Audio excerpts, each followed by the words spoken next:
Votre maman qui faisait un fichier Wikipédia dans sa cave. Oui, c'est ça. Donc on a une maman, j'ai dit toujours ma maman a créé Wikipédia parce qu'elle avait des fiches qu'on pouvait lire chaque dimanche, on pouvait dire une lettre au hasard, C, et alors elle faisait oui, super, C comme communisme, et alors paf, on avait la fiche communisme, et puis après on avait les questions à la fin de la fiche. Il faut savoir que c'était l'époque où il n'y avait pas Internet, donc elle avait découpé des articles du Ligueur, du Soir, elle avait tout découpé, elle avait fait des fardes, et puis elle les avait résumés, redactylographiés, enfin un travail de titan. Ouais, vraiment hyper impressionnant. Et un jour, elle a jeté tous ses classeurs. Si.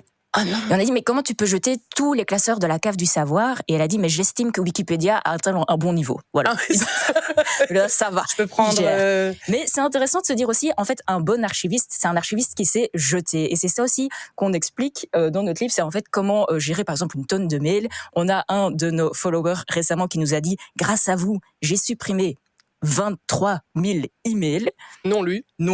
Ah ouais.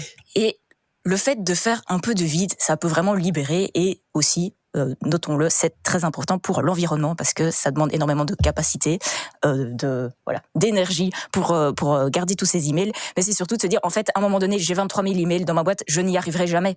Donc prenez tous vos mails qui datent d'il y a plus de 3 mois et mettez-les dans le dossier Brol si vous vous sentez un peu mal. Et après le dossier Brol, dans quelques semaines, vous aurez la force de le supprimer complètement. Vous allez voir, votre vie va changer. Le but, c'est de sortir la tête de l'eau, en fait, d'avoir aussi ces solutions pratiques où on fait, OK, concrètement, là, je m'en sors pas. Le but, c'est de survivre. On verra pour le reste après.